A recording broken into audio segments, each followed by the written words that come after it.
तो कैसे आप लोग, उम्मीद करते हैं आप सभी सही होंगे। ये इंटर बोर्ड परीक्षा बायोलॉजी का लेसन 3 मानव जनन है। ये क्वेश्चन आपके एग्ज़ाम के लिए काफ़ी इम्पोर्टेंट होने वाला है। ये जो क्वेश्चन है ये ऑब्जेक्टिव क्वेश्चन है, ठीक है ना। ये जितने भी क्वेश्चन इसमें कराया जाएगा ये सारा लेसन 3 यानी मानव जनन से संबंधित ऑब्जेक्टिव कराया जाएगा, जो कि एग्ज़ाम के लिए काफ़ी आपके लिए हेल्पफुल होंगे, ठीक है ना। चलिए क्वेश्चन के स्टार्ट करते हैं। अगर हमारे चैनल पर नए होंगे तो चैनल को सब्सक्राइब कर लेंगे, बेल आइकन दबा लेंगे, ताकि जो भी हमारी तरफ से नया अपडेट हो एजुकेशन के तौर पे वो आपके पास सबसे पहले पहुंचे और आपके एग्ज़ाम को थोड़ा आसान बनाए, ठीक है ना। और वीडियो को लाइक कर देंगे, कमेंट कर देंगे, और जो भी आपको दिक्कतें हुई होगी या दिक्कत होगी पढ़ाई को लेकर कमेंट कर देंगे। उसी के माध्यम से वीडियो बनाकर आपके लिए यूट्यूब चैनल पर एजुकेशन क्लासेज 7857 पे उपलब्ध करा दिया जाएगा, ठीक है ना। चलिए क्वेश्चन के स्टार्ट करते हैं। यानी हमारा क्वेश्चन देखिए यहाँ पे लेसन 3 है। लेसन का नाम क्या है? मानव जनन, ठीक है ना। इसमें सिर्फ मानव से संबंधित जो जनन हुए होंगे उसी का ऑब्जेक्टिव किया जाएगा। क्वेश्चन आपका सामने पहले है कि इनमें कौन जन्म दर नियंत्रण की शैली है। कौन सा ऐसा ऑप्शन है जो जन्म दर नियंत्रण की शैली विधि है। चलिए नीचे चलेंगे ऑप्शन पे हम। तो ऑप्शन देखिए यहाँ पर लिखा है क्या चीज़, ट्यूबेक्टोमी, वैसेक्टोमी, ए बी दोनों, इनमें से कोई नहीं।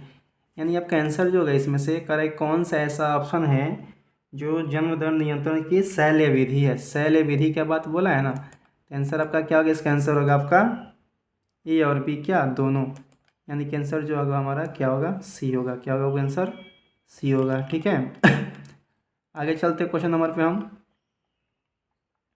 2 नंबर पे। 2 नंबर क्वेश्चन क्या लिखा है इसमें कि इनमें से कौन क्लायोटोरिस का समजात अंग है, योनि है, लिंग है, या ए बी दोनों है, या इनमें कोई नहीं है। तो क्या पूछा है, कौन सा ऐसा शरीर के अंदर का अंग है जो क्या है, क्लायोटोरिस का एक समजात अंग है। तो इसका आंसर क्या होगा आपका, तो इसका आंसर होगा आपका बी नंबर। क्या होगा वो, इसका आंसर होगा आपका बी नंबर, ठीक है। लिंग होगा, क्या होगा आंसर, क्या होगा 2 नंबर का लिंग होगा।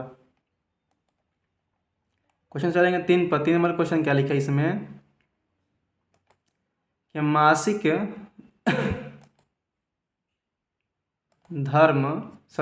धर्म भी बोलते हैं, मासिक चक्र भी बोलते हैं ना। तो मासिक चक्र या मासिक धर्म पाया जाता है, किस में पाया जाता है। ऑप्शन पहला लिखा है किस में बाबू, मनुष्य की मादा में, स्तनपायी मादा में, प्रीमेट की मादा में, या इनमें से कोई नहीं। आंसर क्या होगा, मासिक जो चक्र होते हैं वह प्रीमेट की मादा में पाया जाता है। किसमें वो, प्रीमेट की मादा में पाया जाता है। आंसर जो होगा क्या होगा, आंसर जो होगा आपका सी होगा, ठीक है ना। आगे नंबर क्वेश्चन पे चलते हैं। आगे नंबर जो क्वेश्चन लिखा है इसमें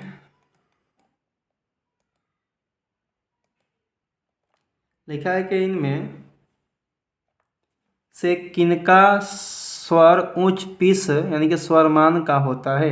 करें कि इनमें कौन सा ऐसा जीव है जिसका स्वर उच्च पिच होता है। लिखा है पुरुष का, स्त्री का, या किन्नर का, इनमें से कोई नहीं। तो कह रहा है कि इनका स्वर उच्च यानी पिच स्वरमान होता है। तो आंसर याद रखिए, आंसर इसका क्या होगा, इसका आंसर होगा स्त्री का। आंसर नंबर क्या होगा, बी होगा। क्या होगा वो, आंसर नंबर आपका बी होगा।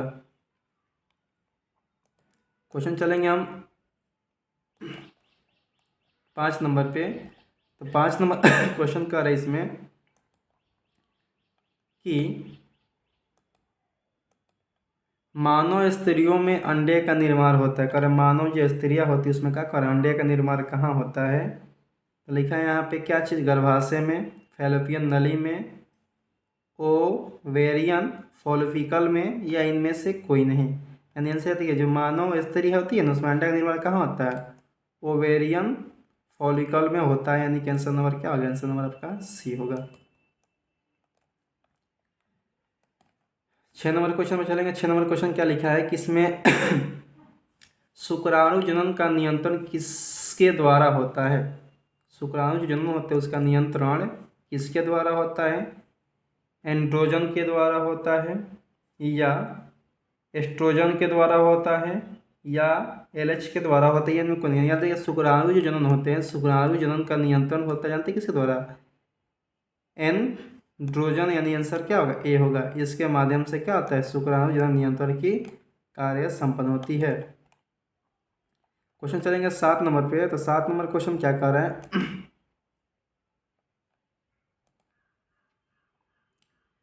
कि एक क्रोमोसोम निम्नलिखित में से किसका संभाग है? क्या लिखा वो? एक क्रोमोसोम जो है निम्नलिखित में से किसका संभाग है? लिखा है गोल्गी काय का, मानव शुक्राणु का मध्य भाग का, या मानव शुक्राणु का शीर्ष है, या इनमें से कोई नहीं। यानी याद रखिए, एक क्रोमोसोम है वो किसका भाग होता है? एक क्रोमोसोम जो होता है मानव शुक्राणु का क्या होता है? मध्य भाग। यहाँ पर शुक्राणु होना चाहिए, गलत लिख दिया है। यहाँ पे आंसर क्या होगा? आंसर होगा आपका क्या चीज़? आंसर होगा आपका मानव शुक्राणु का क्या? मध्य भाग। आंसर नंबर जो होगा बी होगा। क्या होगा? आंसर नंबर बी होगा। ठीक है ना, थोड़ा गलत टाइप हो गया था, शुक्राणु होना चाहिए वहाँ पे। आगे क्वेश्चन चलेंगे 8 नंबर। तो 8 नंबर क्वेश्चन क्या है इसमें कि एस्ट्रोजन और प्रोजेस्टेरोन स्रावित होता है अंडाशय से, विसरण से, अपरा से, या किडनी से? बताइए किससे स्रावित होता है? एस्ट्रोजन और प्रोजेस्टेरोन किससे स्रावित होता है? तो आंसर क्या होगा? आंसर होगा अपरा से स्रावित होते हैं। आपने जब सिलेबस को पढ़ा होगा इसका नाम सुना होगा। ठीक है ना। आगे क्वेश्चन चलते हैं हम 9 नंबर पर। 9 नंबर क्वेश्चन क्या कह रहा है हमारा? एक क्रोमोसोम भाग है, एक क्रोमोसोम भाग है किसका है? DNA का है, या RNA का है, या शुक्राणु का है? तो याद रखिएगा, एक क्रोमोसोम जो भाग होता है किसका होता है? आंसर क्या होगा? आंसर होगा आपका शुक्राणु का। आंसर होगा सी नंबर। ठीक है, आंसर होगा क्या? सी नंबर होगा। ठीक है। 10 नंबर क्वेश्चन पर ध्यान दीजिए। 10 नंबर क्वेश्चन क्या कह रहा है इसमें गिरीवा किस में पाया जाता है? जो गिरीवा होता है वो किस में पाया जाता है? यहाँ पर लिखा ऑप्शन वृक्क में, फैलोपियन ट्यूब में, या गर्भाशय के बॉडी एवं यूनि के बीच में। याद रखिएगा यही आंसर होगा सी नंबर। गर्भाशय के बॉडी यूनि के बीच में क्या होता है? गिरीवा पाया जाता है। इसमें आपको इंपॉर्टेंट ऑब्जेक्टिव करवाया जा रहा है। ठीक है ना, वीडियो में लास्ट तक बने रहेंगे। अगर वीडियो स्लो होगा थोड़ा स्पीड करके देख सकते हैं। आगे क्वेश्चन लिखा है यहाँ पे एस्ट्रोजन का श्रवण किस में होता है? एस्ट्रोजन जो होता है उसका श्रवण किस में होता है? लिखा है कॉपर्स ल्यूटियम में, या मेम्ब्रेन ग्रैनुलोसा में, या ओवरी जर्मिनल में, या कह रहा है कि प्यूटरी ग्रंथि में। तो याद रखिएगा इसका जो आंसर होता है, यानी कि एस्ट्रोजन स्रावित जो होता है कहाँ होता है? प्यूटरी ग्रंथि से होता है। इसका स्रावित किसका? एस्ट्रोजन का स्रावित कहाँ होता है? प्यूटरी ग्रंथि से होता है। आगे क्वेश्चन चलेंगे किसमें हम 12 नंबर पे। क्वेश्चन नंबर 12 लिख रहा है इसमें क्लीवेज के लिए क्या सही कथन है? क्लीवेज के लिए कौन सा इसमें कथन सही है? ऑप्शन पहला क्या लिखा है? लिखा है भ्रूण का आकार बढ़ाता है, कोशिका का आकार घटाता है, कोशिका का आकार बढ़ाता है, या भ्रूण का आकार घटाता है। यानी जो क्वेश्चन है ना आपका क्लेवेज जो है ना, क्लेवेज जो है इसकी क्या कौन किस किसका संबंध किससे है? याद रखिए इसका संबंध क्या है? इसका संबंध है कोशिका का आकार क्या करता है? घटाता है। कौन सा? वो क्लेवेज जो है कोशिका का आकार को घटाने का काम करता है। क्वेश्चन नंबर 13 लिख रहा है इसमें क्या मानव मादा के भ्रूण में किस अवधि के लिए कौन सा कथन सही है? मानव मादा के भ्रूण में किस अवधि के लिए कौन सा कथन सही है? पहला लिखा है यहाँ पे क्या? होलोब्लास्टिक एवं समान, मेरोब्लास्टिक या होलोब्लास्टिक, या डिप्लोब्लास्टिक। इसका आंसर होगा आपका क्या चीज़? ए नंबर होगा होलोब्लास्टिक एवं समान। याद रखिएगा कि मादा जो भ्रूण में अवधि कौन सा समान होती है? सही होती है कथन क्या? होलोब्लास्टिक एवं समान। यानी कि आंसर होगा आपका ए नंबर। क्या होगा वो? आंसर ए नंबर होगा। क्वेश्चन नंबर चलेंगे 14 पे। क्वेश्चन 14 का निम्नलिखित में से मासिक चक्र अवधि के लिए कौन सा कथन सही है?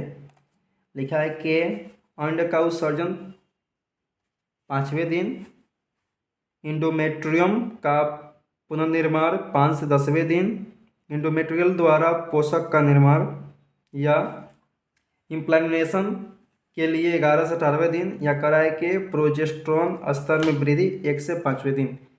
जब भी ऐसा क्वेश्चन पूछते इसका आंसर क्या होगा? इसका आंसर होगा आपका क्या? 5 से 10वें दिन, यानी आंसर आपका होगा बी नंबर। आंसर होगा क्या बाबू? बी नंबर होगा। ठीक है,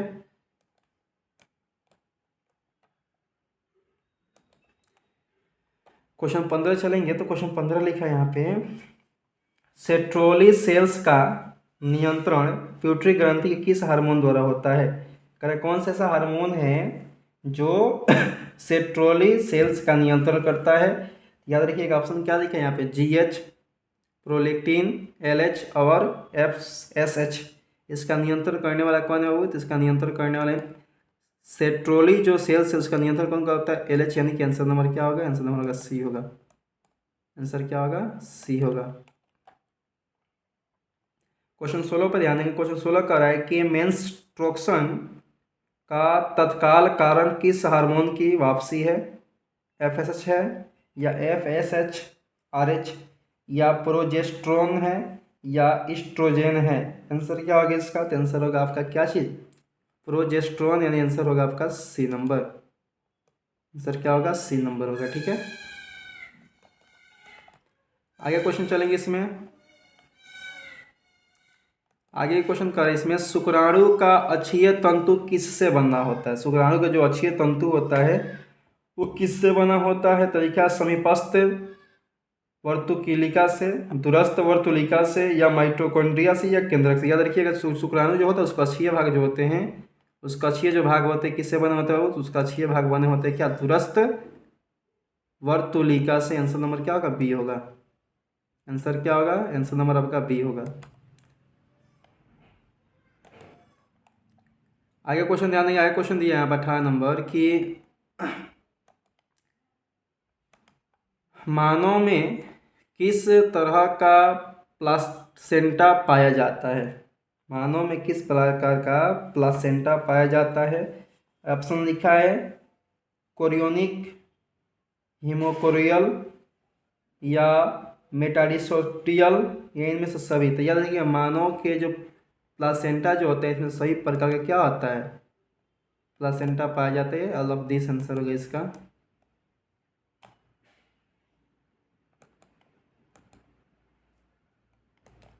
आया क्वेश्चन चलेंगे आप 19 नंबर।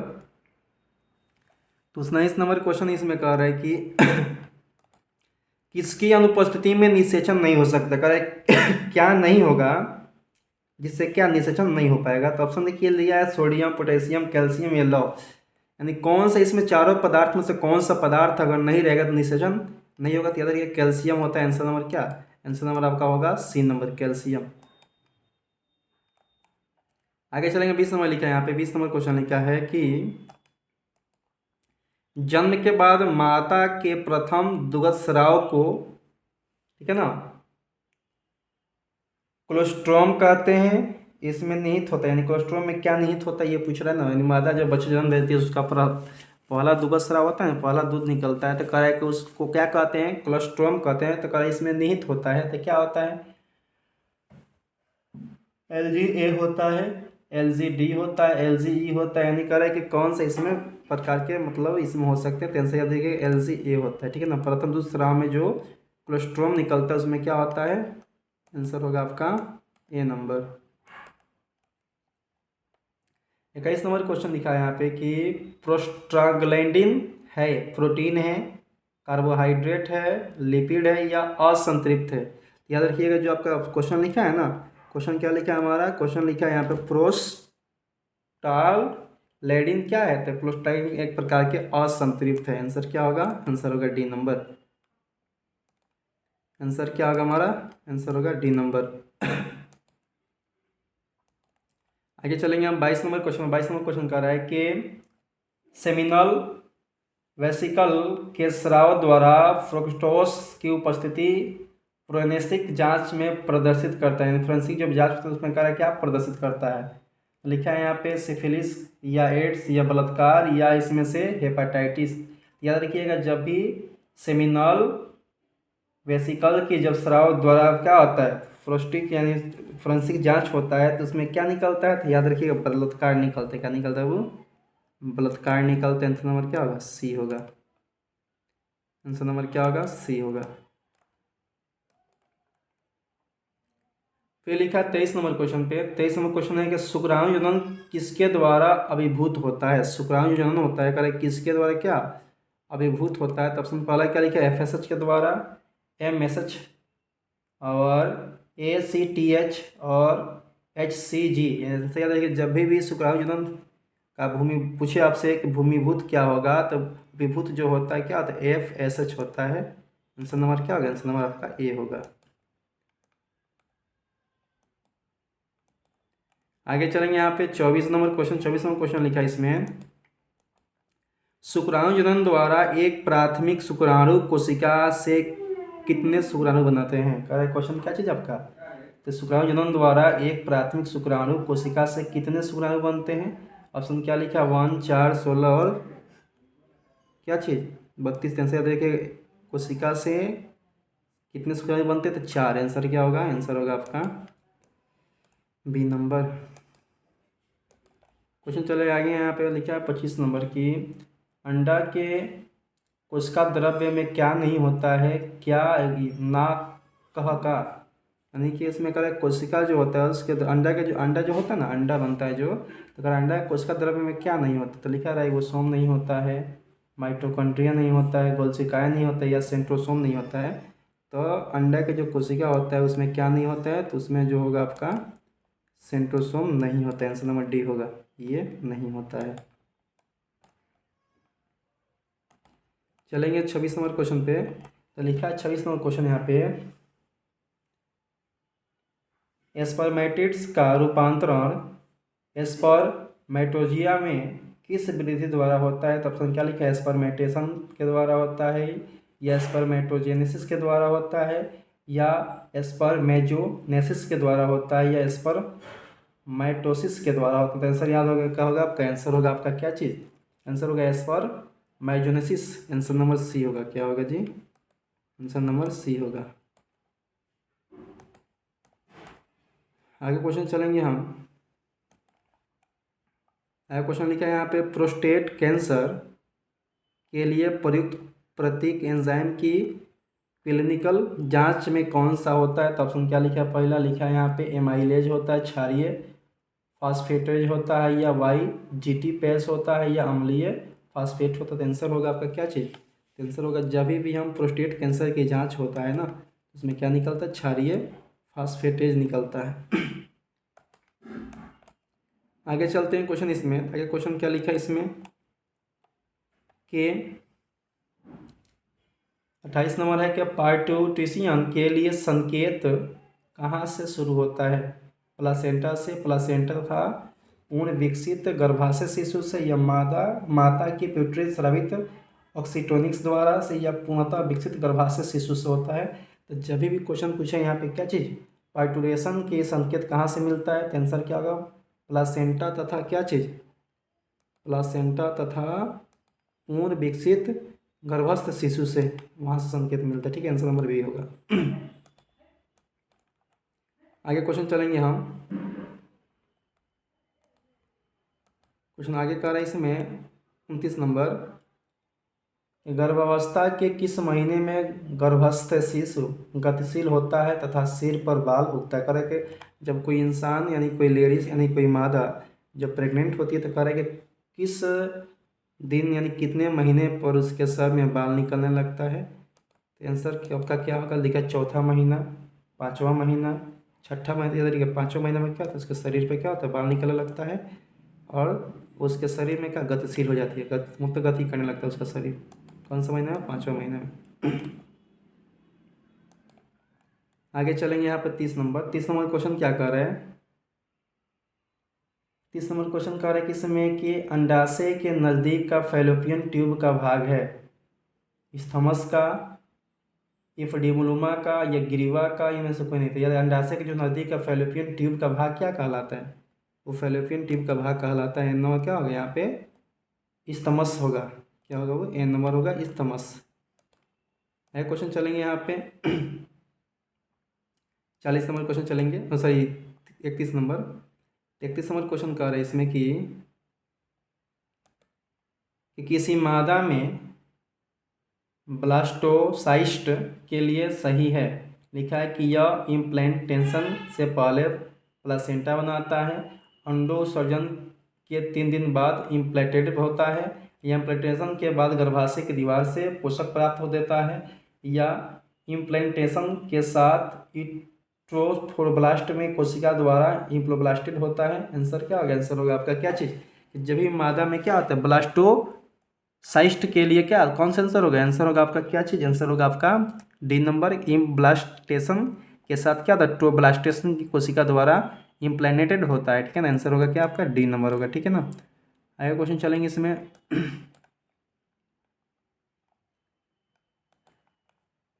लिखा है कि किसी श्रवण के प्रोटोज कैल्शियम एवं एंजाइम सबसे अधिक पाया जाता है। करे किस में पाया जाता है सबसे अधिक एंजाइम? और आंसर आपका क्या होगा? आंसर देखिए इसमें लिखा है पर नर सहायक ग्रंथि में, यकृत में, या अग्नाशय या लार में सबसे अधिक एंजाइम जो होता है कौन सा एंजाइम? यहाँ पर लिखा है ना फ्रुक्टोज और कैल्शियम एवं एंजाइम किस में पाया जाता है? तो नर सहायक ग्रंथि। आंसर होगा ए नंबर। क्या होगा? आंसर आपका होगा ए नंबर। आगे चलेंगे क्वेश्चन नंबर हम 33 पे।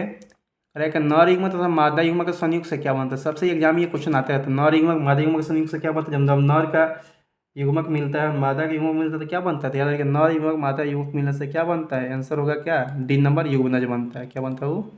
युग्मनज बनता है। ठीक है ना? आगे चलेंगे यहाँ पे 34 नंबर के निम्नलिखित में से एक पुरुष में पाया जाता है। ऑप्शन क्या लिखा पहला? लिखा गर्भाशय, भग, लोबिया, मोजोरा या कौपथ। याद रखिए निम्नलिखित में से एक पुरुष में पाया जाता है क्या हो? तो लोबिया मोजेरा पाया जाता है। आंसर क्या होगा? आंसर होगा आपका सी नंबर। क्या होगा वो? सी नंबर आंसर होगा। ठीक है? आगे क्वेश्चन चलेंगे यहाँ पे हम 35 नंबर कि नर हार्मोन की उत्पत्ति कहाँ होती है? नर हार्मोन जो होते हैं उसकी उत्पत्ति कहाँ होती है? याद रखिए उत्पत्ति होती है कहाँ? वो विसरण में, यानी आंसर होगा बी नंबर। आगे क्वेश्चन चलेंगे यहाँ पे हम 37 नंबर लिखा है 36 नंबर है। लिखा है कि स्तनधारियों में विसरण विसराकोशों में उतरते हैं। करे स्तनधारी जो होते हैं विसरण कहाँ उतरते हैं? विसराकोशों में उतरते हैं। तो लिखा है शुक्राणु जनन के लिए उतरते हैं, निषेचन के लिए उतरते हैं, या जननांग विकास के उतरते हैं। याद रखिए जब भी करे स्तनधारियों में विसरण विसराकोश में उतरते हैं। क्या उतरते हैं? शुक्राणु। आंसर होगा ए, शुक्राणु जनन के लिए उतरते हैं। ठीक है ना? आगे लिखा है शुक्राणु अंडे के घेरे को घोलने के लिए एक एंजाइम उपयुक्त पदार्थ उत्पन्न करते हैं। वो पदार्थ क्या कहलाता है? तो जो आपके होते हैं ना क्या लिखा है? शुक्राणु जो होते हैं वो क्या करते हैं? अंडा घेरने के लिए एक एंजाइम उत्पन्न करते हैं। कौन? शुक्राणु। तो कल उस एंजाइम को क्या कहते हैं? तो लिखा है क्या चीज़ यहाँ पे? हाइलोरोनिडेज कहते हैं। आंसर नंबर बी, हाइलोरोनिडेज कहते हैं। आंसर नंबर क्या होगा? बी होगा। आगे लिखा है यहाँ पे कि एंट्रम किसकी गुहा है? अंडाशय का, ग्रोफियन पुटिका का, या ब्लास्टुला का, इनमें से कोई नहीं, गेस्ट्रुला का। तो जो है ना एंट्रम जो है किसकी गुहा है बाबू? तो आंसर होगा क्या आपका? ग्रेफियन पुटिका का। ग्रेफियन पुटिका। आंसर नंबर क्या होगा? बी होगा। 39 नंबर चलेंगे। 39 नंबर क्वेश्चन दिया है यहाँ पे कि स्त्री में किस हार्मोन से प्रतिक्रिया के कारण द्वितीय लैंगिक लक्षण विकसित करते हैं? ऑप्शन पहला क्या है लिखा है यहाँ पे? रिलैक्सिन, प्रोजेस्ट्रॉन, ईस्ट्रोजेन और गुनेस्ट्रोपिन। यानी आंसर क्या होगा? इसका आंसर होगा आपका ईस्ट्रोजेन। आंसर होगा सी नंबर। लास्ट क्वेश्चन चलेंगे हम। लास्ट क्वेश्चन दिया इसमें कि अंडोत्सर्ग व कॉपर्स ल्यूटियम के विकास के लिए उत्तरदायी होते हैं। लिखा है यहाँ पे क्या चीज़ आपका? FSH, LSS, LHC, LTC या ICS। इनका आंसर क्या होगा? इसका आंसर होगा आपका LHC। आंसर क्या होगा आपका? आंसर होगा आपका बी नंबर। चूँकि ये लेसन का 40 सब्जेक्टिव NCERT था, ये समाप्त हो गया। इसके पहले भी लेसन 1 लेसन 2 बना दिया गया। इसी वीडियो के आप लिंक के डिस्क्रिप्शन में है, इसको जाकर देख सकते हैं और अपने एग्जाम को बेहतर आसान कर सकते हैं। ठीक है, धन्यवाद।